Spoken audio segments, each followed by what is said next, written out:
Folks, it's been 4 years now since the crisis in Darfur erupted, 4 years since the genocide began. And it's been 3 years and 9 months since Congress formally recognized this as genocide. The resolution in both the House and Senate passed 3 years and 9 months ago, and it passed unanimously. Not a single member denied the horror that was underway.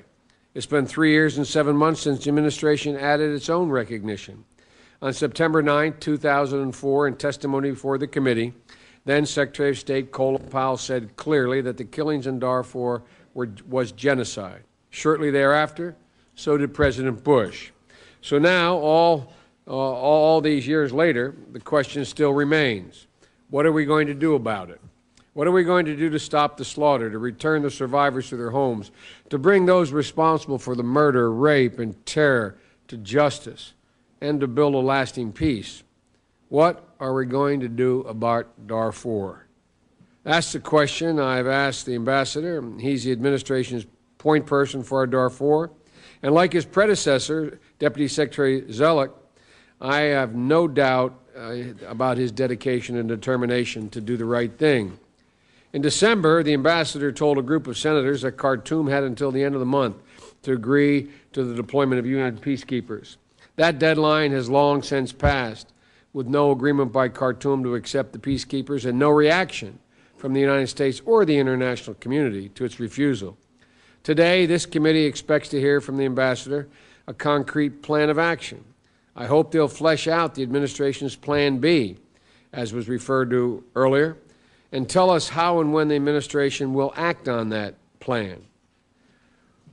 What should we do about Darfur? Well, that's the question I've asked our outside witnesses, because there are almost certainly steps the administration is not planning to take that this committee should consider from these outside witnesses. I have my own strongly held view on what we should do. Most importantly, we need a comprehensive approach to what is a complex problem. We have to work all 6 sides of what John Prendergast, one of the leading experts in Darfur, rightly calls the policy Rubik's Cube. That will require the kind of resources, coordination, and sustained engagement at the highest levels that, in my view, we have not yet seen, or we have not only from this administration, but also we have not seen from our partners around the world. Let me quickly suggest some of the pieces of the complex approach that needs to be taken. First, pursuing Khartoum is necessary, but not sufficient. We need to work on the major rebel groups as well. 3 years ago, after visiting a refugee camp on the Chad-Darfur border, I met with the leaders of 2 of the major rebel groups. I urged them to come up with a common program. I offered to host them in Congress if they did. I warned them that if they did not, Khartoum would use their division as an excuse to do nothing. We need a major, sustained diplomatic initiative to bring these rebels together.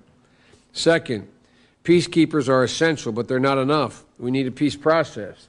If we end the violence but fail to achieve a sustained political settlement in Darfur, the violence will return. That puts a premium on a single peace process, supported by the international community, including the African Union and the United Nations, and managed by an oversight group of concerned countries. Third, unilateral sanctions may be necessary but will not suffice. We need a coordinated action from many other countries. The United States has had significant sanctions on Khartoum since 1990. We're almost sanctioned out, to use a phrase the President used in another context. For pressure to be meaningful, it must be multilateral. The Chinese, the Arab world, the Europeans, the African Union, everyone should be joining together in this campaign. Without American leadership, I see absolutely no prospect of that happening. Fourth, limiting our focus to Darfur is too narrow. We have to include the neighbors, especially Chad and the Central African Republic. I saw firsthand the spillover effects of the Darfur crisis on Chad, and it has gotten much worse over the past 3 years. The crisis is putting an incredible strain on the neighbors, and at the same time, they have tremendous influence with some of the key players. On Darfur diplomacy and initiatives, our Darfur diplomacy and initiatives must include the neighbors. Finally, and most urgently, convincing Khartoum to accept meaningful peacekeeping force should be our goal. But if it refuses, imposing such a force must be our mission. I wish that the African Union had the mandate, the manpower, and the material to do the job, but it does not. We must set a hard deadline now on Khartoum to accept the hybrid AU-UN force, and we must start planning to impose that force if Khartoum refuses, and to take other concrete steps that can start saving lives now. I've long advocated a NATO-led no-fly zone to stop the air support Khartoum provides to the Janjaweed. Recently, Khartoum has stepped up its slaughter from the skies. It is within our power to clip their wings.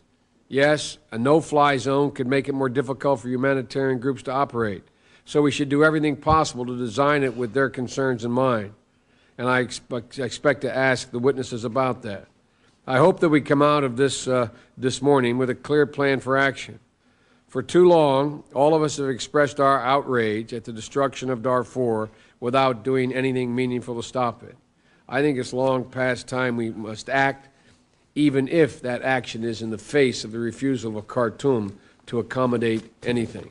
I realize that sounds reminiscent of what I said 12 years ago about Bosnia, but I think it is, this is incredible. Our grandkids are going to be seeing their own version of Hotel Rwanda. It's going to make it look like it was not nearly as bad as what they're going to be seeing.